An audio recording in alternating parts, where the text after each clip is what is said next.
नमस्कार दोस्तों, मैं आपका दोस्त पंकज गोस्वामी। स्वागत है आपका मेरे इस चैनल में पुरानी यादें। आज मैं आपके लिए एक और स्टोरी लेके आया हूँ। अगर आपको मेरी स्टोरी अच्छी लगे तो मेरी स्टोरी को लाइक करें, कमेंट करें और शेयर करें। और हाँ, मेरे चैनल को सब्सक्राइब ज़रूर करें अगर आपने मेरा चैनल अभी तक सब्सक्राइब नहीं किया है तो। और साथ में बेल आइकन के बटन को ज़रूर प्रेस करें, जिससे कि क्या होगा, अगर मैं अपनी नेक्स्ट वीडियो डालूँगा तो आपको नोटिफिकेशन आ जाएगा और आप मेरी वीडियो को जल्द ही देख पाएंगे। तो शुरुआत करते हैं मेरी स्टोरी के बारे में। मैं आपको बता दूं, जैसा कि आपने थंबनेल पर चेक किया ही होगा कि अंधेरी नगरी और चौपट राजा। तो स्टोरी कुछ इस प्रकार है। दो गुरु और चेले होते हैं। गुरु और चेले दोनों का काम होता है भिक्षा मांगना। भिक्षा मांग कर वो अपने जीवन का यापन करते हैं। वो भिक्षा मांगते मांगते एक राज्य में पहुंचते हैं, जिस राज्य का नाम होता है अंधेरी नगरी। वो वहाँ पर पहुँचते हैं तो गुरु परेशान हो चुके होते हैं घूमते घूमते। तो वो चेले को आज्ञा देते हैं कि जाओ मेरे लिए कुछ खाने का प्रबंध कीजिए, करो जाके। चेले का नाम होता है गोवर्धन दास। गोवर्धन दास जाके नगर में प्रवेश करता है और वहाँ पर पता करता है कि कुछ खाने के लिए कुछ मिल जाएगा या नहीं मिलेगा। तो वो जब वहाँ पर जाता है तो उसे वो देखता है, एक सब्जी वाले की ठेल देखता है वहाँ पर जाकर। तो सब्जी वाले की दुकान पर वो सब्जी का रेट लेता है। तो सब्जी का भाव पूछता है तो सब्जी वाला उसको बताता है कि टका सेर। टका सेर का मतलब दोस्तों होता है कि 1 पैसे में 1 किलो। जो भी सामान है 1 पैसे में 1 किलो। टका माना 1 पैसा और सेर माना 1 किलो। ये सुनकर चेला गोवर्धन दास बड़ा खुश होता है। वो जाके फिर उससे पूछता है ऐसा क्यों। तो सब्जी वाले से पूछता है वो ऐसा क्यों है। तो सब्जी वाला उसको बताता है कि हमारे राज्य में तुम्हें हर चीज़ टका सेर ही मिलेगी, क्योंकि यहाँ का ये नियम है। चेला गोवर्धन दास बड़ा खुश होता है और वो जाके फिर हलवाई की दुकान पर जाता है, मिठाई की दुकान पर। तो वहाँ पर भी वो मिठाई का रेट पूछता है। तो उसे पता चलता है कि मिठाई वाले से कि मिठाई भी टका सेर मिल रही है उसे। तो वो ये जानकर बहुत खुश होता है। उसके पास उसने भिक्षा मांगी होती है तो उसे कुछ पैसे मिल जाते हैं वहाँ से, 4-5 पैसे मिल जाते हैं। तो वहाँ से वो 4-5 पैसे की मिठाई ले जाता है, 4-5 किलो। तो वो अपने गुरु के पास पहुंचता है। जैसे ही वो गुरु के पास पहुंचता है तो गुरु पूछते हैं क्या लेके आए हो चेले गोवर्धन दास, क्या लेके आए हो तुम। तो वो गुरु को बताता है कि गुरु ये राज्य तो बहुत अच्छा है, यहाँ पर तो सारी चीज़ टका सेर के भाव में मिल रही है, बहुत सस्ती मिल रही है और हमें यहीं पर अपना निवास बनाना चाहिए, हमें यहीं पर स्टे करना चाहिए। लेकिन गुरु जो होते हैं वो बहुत समझदार होते हैं। पता है आपको, गुरु तो गुरु ही होता है। तो गुरु बहुत समझदार होते हैं। वो कहते हैं कि नहीं चेले गोवर्धन दास, यहाँ पर अगर ये इतनी सस्ती चीज़ मिल रही है तो इसमें कोई ना कोई गड़बड़ है, तो हमें यहाँ पर नहीं रुकना चाहिए, हमें यहाँ से प्रस्थान करना चाहिए। तो वो पूछता है यहाँ की नगरी का नाम क्या है। तो चेला गोवर्धन दास बताता है कि यह नगरी का नाम अंधेरी नगरी है और राजा का नाम चौपट राजा है। तो अंधेरी नगरी, चौपट राजा, टका सेर भाजी और टका सेर खाजा। इसका मतलब अंधेरी नगरी है यानी कि मूर्खों की नगरी, और राजा भी मूर्ख है। और टका सेर भाजी यानी कि 1 पैसे की 1 किलो भाजी और 1 पैसे की 1 किलो ही मिठाई मिलेगी वहाँ पर। सब चीज़ का जो है एक ही रेट है, वहाँ पर कोई अलग अलग रेट नहीं है। तो ये सुनकर गुरु तो समझ जाते हैं कि यहाँ पर कोई ना कोई गड़बड़ है। इसलिए वो उसको मना करते हैं चेले को, गोवर्धन दास को, कि भाई यहाँ से चलो, यहाँ पर रुकना सही नहीं है हमारे लिए।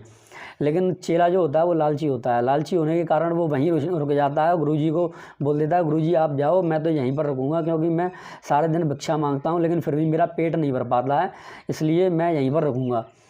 तो गुरु उससे बोलते हैं कि ठीक है चेला, मैं जा रहा हूँ, अगर तुम्हें कोई भी दिक्कत आती है इन केस तो तुम मेरे को एक बार याद ज़रूर कर लेना। अगर कोई परेशानी होती है, कोई भी समस्या है तो एक बार मेरे को याद कर लेना।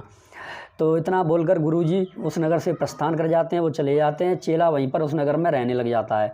तो कुछ समय बीत जाने के बाद में क्या होता है दोस्तों, के नगर में राजा के पास एक केस आता है। राजा के पास केस ही आता है कि एक उसके गांव का कोई व्यक्ति होता है, उसके घर की दीवार जो है टूट जाती है, जिसके कारण उसकी बकरियां जो वहाँ पर बंधी होती हैं वो बकरियां मर जाती हैं। तो फिर राजा पूछता है कि तुम्हारी ये जो बकरी है किस कारण मरी है। कि दीवार गिरने के कारण। अच्छा, दीवार किसने बनाई थी तो ये बताओ। तो दीवार कारीगर ने बनाई थी। तो राजा कारीगर को बुलवाता है। फिर कारीगर पेश होता है। कारीगर बोलता है कि नहीं महाराज, इसमें मेरी कोई गलती नहीं है, जो दीवार गिरी है तो वो मिस्त्री के कारण गिरी है। मिस्त्री जो होता है, जैसे कि आज के ज़माने में लेबर होती है, ऐसी उस ज़माने में कारीगर के नीचे मिस्त्री हुआ करता था जो हेल्प करवाता था। तो मिस्त्री के कारण गिरी है। उसने चूने में पानी ज़्यादा मिला दिया होगा, इसलिए चूना सही नहीं बना और दीवार कच्ची बनी और दीवार गिर गई। तो अब राजा कहता है अच्छा ऐसी बात है तो जाके मिस्त्री को बुलाओ। मिस्त्री को बुलाया जाता है तो मिस्त्री बोलता है नहीं महाराज, इसमें मेरी भी कोई गलती नहीं है। इस जो मसाक होती है, एक मसाक होती है जिसमें पानी भरा जाता है, जिससे वो पानी में चूना मिलाया था उसने। तो वो बोलता है कि मसाक जो है वो ज़्यादा बड़ी बना रखी थी कसाई ने, तो इसमें कसाई की गलती है महाराज, इसमें मेरी कोई गलती नहीं है। तो कसाई का पता चलता है तो राजा बोलता है कि अच्छा ऐसी बात है तो फिर कसाई को बुलाओ। कसाई बोलता है नहीं महाराज, इसमें मेरी भी कोई गलती नहीं है, इसमें सारी गलती गडरिये की है कि वो टका शेर भाव के रेट में मेरे को बकरी ज़्यादा बड़ी दे गया था, जिससे क्या हुआ कि मेरे से मसाक ज़्यादा बड़ी बन गई। तो अब वो राजा बोलता है कि अच्छा गडरिये की गलती है तो गडरिये को बुलाओ। गडरिये को बुलाया जाता है तो गडरिया बोलता है कि नहीं महाराज, इसमें मेरी कोई गलती नहीं है, इसमें सारी गलती कोतवाल जी की है। जब मैं अपनी बकरियां बेच रहा था तो कोतवाल जी की वहाँ से सवारी निकल रही थी, इससे मुझे पता नहीं चला कि बकरी छोटी है या बड़ी है, तो हुआ ये है।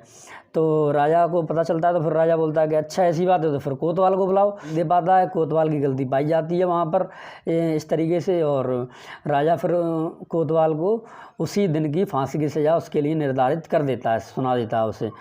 तो जब फांसी के लिए कोतवाल को लेके जाते हैं तो कोतवाल जी जो होते हैं दुबले पतले होते हैं, तो फांसी के फंदे के सामने उन्हें खड़ा किया जाता है तो फंदा ज़्यादा बड़ा होता है तो उसमें वो फिट नहीं हो पाते हैं। तो राजा यह देखता है कि ये तो समस्या है, तो वो अपने सैनिकों को आदेश देता है कि जाओ सारे सैनिक, और नगर में अगर कोई भी व्यक्ति इस फंदे के लायक मिल रहा है जिसके गले में ये फंदा आ जाए, उसे पकड़ लाओ और उसको फांसी पर चढ़ा दो।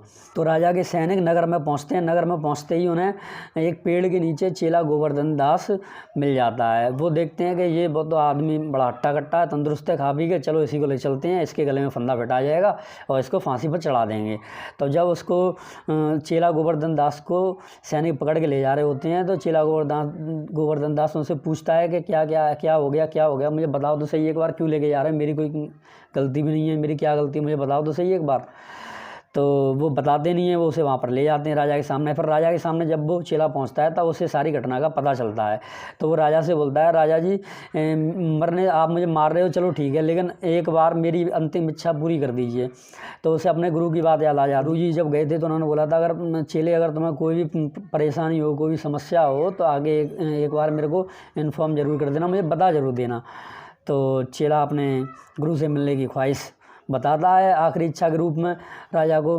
तो राजा कहता है कि चलो ठीक है, इसके गुरु को बुला दो, देखते हैं क्या है, इसकी एक आखिरी ख्वाहिश है तो कर दो पूरी। अब गुरु को बुलाया जाता है। गुरु के आते ही चेला वहाँ पर गुरु को सारी घटना के बारे में जानकारी देता है कि गुरु जी ऐसी ऐसी बात हुई थी, राजा तो बड़ा मूर्ख है, आपने सही कहा था कि यहाँ पर नहीं रुकना चाहिए, मेरी गलती थी, मैं लालच में आ गया, मुझे इस बार बचा लीजिए कैसे भी करके। गुरु सारी ये घटना को सुनते हैं, फिर वो उसके बारे में सोचते हैं, विचारते हैं, तब वो बोलते हैं कि चेला मैंने तो तुमसे पहले ही मना किया था, लेकिन तुम लालच में आ गए, तुमने मेरी बात नहीं मानी, चलो ठीक है कोई बात नहीं है, लेकिन अब मैं जैसा जैसा कहता हूँ आप वैसा ही करना।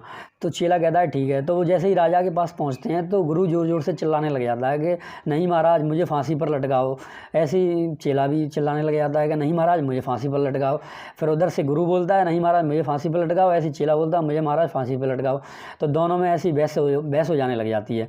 तो राजा पूछता है कि तो ऐसी क्या बात है कि तुम दोनों फांसी के लिए लड़ाई कर रहे हो। तो गुरु राजा को बताते हैं कि महाराज इस समय में जो भी व्यक्ति अपनी देह को त्यागेगा, जो भी व्यक्ति मरेगा, उसे सीधे स्वर्ग की प्राप्ति होगी।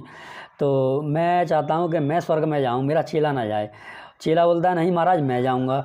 तो उन दोनों की बातें सुनकर तो राजा मूर्ख होता है, वो बोलता है कि अगर ऐसी बात है तो तुम दोनों में से कोई भी स्वर्ग नहीं जाएगा, मैं जाऊँगा, मुझे फांसी पर लटकाओ। तो वो जाके फांसी का आदेश दे देता है कि मुझे फांसी दी जाए। तो राजा जाके खुद ही सूली पर चढ़ जाता है, वो खुद ही फांसी पर लटक जाता है। इस तरीके से कहानी का जो है अंत हो जाता है। तो देखो दोस्तों, मैं तो आप सभी को इस स्टोरी के द्वारा एक मैसेज देना चाहता हूँ कि अगर आपको कोई भी सामान सस्ता मिल रहा है या कोई भी चीज़ सस्ती मिल रही है तो आप ये ना समझें कि ये सस्ती मिल रही है तो बहुत अच्छी बात है। ज़रूर उसके पीछे कोई ना कोई कारण है, उसका कारण पता करने की कोशिश करें। और अगर दोस्तों आपको मेरी ये वीडियो अच्छी लगी तो मेरी वीडियो को लाइक करें, कमेंट करें, शेयर करें। मिलते हैं नेक्स्ट वीडियो में। Till then take care, bye bye.